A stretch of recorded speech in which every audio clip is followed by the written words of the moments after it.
This is the Blairing Out with Eric Blair show, backstage at the 2012 Warped Tour, and I'm here with the Used's Bert McCracken. How you doing today, Bert? Feeling great, man. Feeling alive, ready to rock. Now, this is your first Warped Tour in how many years? 9. Wow. Yeah, first time we did Warped Tour was 2002, and then we did it again in 2003. So this is our 10-year anniversary of the first time we did it. When being on this tour, what are some significant changes in your life that you think that are aware to you when you're reliving this? I shower now. I change my clothes. I wear socks.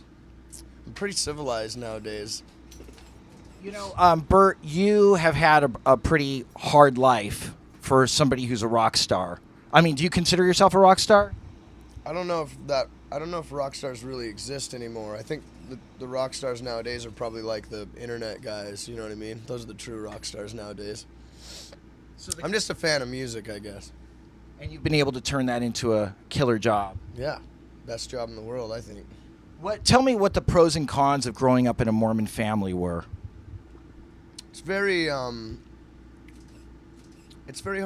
for me to put it into perspective because that's all I knew. But you know, we were very sheltered, and the simplest things. You know, I was never allowed to watch anything on TV. No Simpsons, no whatever. I wasn't really allowed to listen to any music that my parents didn't already previously own. So I think my mom threw away probably like 30 CDs. She threw away Incesticide probably 6 times. But things change, man. Especially, you know, my parents are just people too, and I think the older you get, the more you realize that. And they had no idea what they were doing. They had a baby, and they were just trying to do whatever they thought was right. I think that if I wasn't raised the way I was raised, I definitely wouldn't be where I am today. So, but yeah, they're really chill now. My mom likes Nirvana now. It's weird, you know what I mean? Like, of course she does. Everything comes around. It seems like like in every car commercial, you hear like punk rock or heavy metal music now, and it's just like, wow, you never would have heard that 10 years ago or 15 years ago. Exactly. For a while, you wrote for a straight edge magazine called Fed Up. Yep. But then my partner in crime right there. Really? Danny Payne. Yep. You know what? That's amazing that you've brought your friends along with you, because a lot of people become famous and then they're like, I'm fading my friends. I'm getting new friends, you know? But at that point in your life, at some point, what made you want to turn to drugs after being so straight edge? Well, I never really did a lot of drugs before I was straight edge, and I guess once I tried them out, I realized how fun they were. Did you feel that it was filling a void in your life? I feel like anything and everything kind of feels like it fills a void in people's lives, you know? Whatever it may be. And then at 16, you're homeless, correct? Sleeping on couches, staying in warehouses, and so yeah, I guess without home. How hard was that period of your life for you? It doesn't really seem like it was that hard. I was young. It's not really hard to be without things when you never really had things to begin with. So yeah, I don't know. I was doing a lot of drugs at the time too, so I was wasn't really in the moment and like, oh, I'm sleeping on a bench, or I'm sleeping in the park, or I'm sleeping in a car shop or whatever. So when you finally were asked to join the band that became the Used, what was your attitude? Yeah, it was really weird. I just kind of stopped doing drugs at that point, and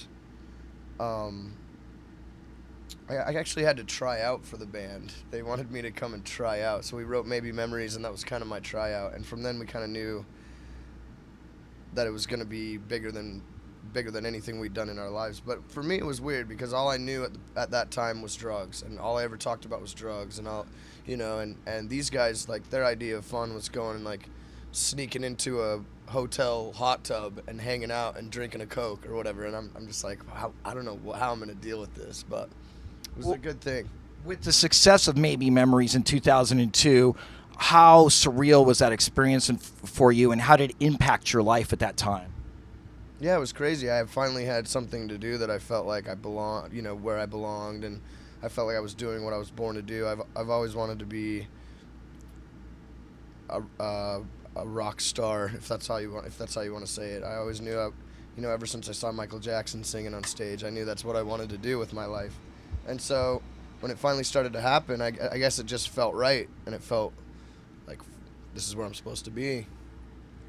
Now let's jump forward. Lives for the Liars. What is this? 2006. Mm-hmm. I love there's an interview with you where you talk about your experiences in L.A. and you're just disgusted by the humanity that's happening in LA around that time. Tell me about that experience. Yeah, or lack of humanity. Yeah. I just think that everyone in LA has this agenda and this idea of who they're supposed to be or who they really are, in contrast to who people are, and it's those things about LA that I used to hate that I actually love now, because people, Really? Yeah, people are just so up their own ass. It's nonstop entertainment. So you're amused by it because you're on the outside looking in. Yeah, I think especially in the music culture, like with the internet and Facebook, Twitter, fucking Instagram, all these outlets for instant marketing. I think that it will weed out all the fakers, because sooner than later people will realize that there's no such thing as fame and fortune in rock and roll anymore. Well, that's the scary thing to me, being in this industry for so long, is everybody's a rock star. Everybody's, like Warhol said, everybody's having their 15 minutes, but it's longer than 15 minutes. Yep. I don't know, man. The infamous will be famous, and I don't know what's gonna happen. I don't really care. I make music because I love music, and that's, I think, why the band has sustained some kind of integrity throughout the years. What do you think of Kelly Osbourne? Wow, man. It was like 10 years ago, so yeah, she's a great girl. That would be something I would remember if I was a part of that whole moment in time, because Yeah, that was a great. It was wild. Hanging out with Ozzy was wild. And the TRL, because you were on TRL too. Yeah. Did you enjoy that? It was what it was, man. It was really like that point in my life. The genre of music that we kind of are a part of was really big at the time, and I guess you just kind of got to go with the flow. Let's talk about Vulnerable. This is your new album. We started our own label. It's called the Anger Music Group. It's an art production company which encompasses everything and anything that's creative. What inspired the title Vulnerable? Our idea is what we really believe vulnerability is all about, is living your life with an open heart and really daring to be the person you are on the inside and daring to dream no matter what the cost. So that's kind of the whole point of inspiration behind it. Blairing Out with Eric Blair show with Bert McCracken of The Used, signing off. The Blairing Out Show.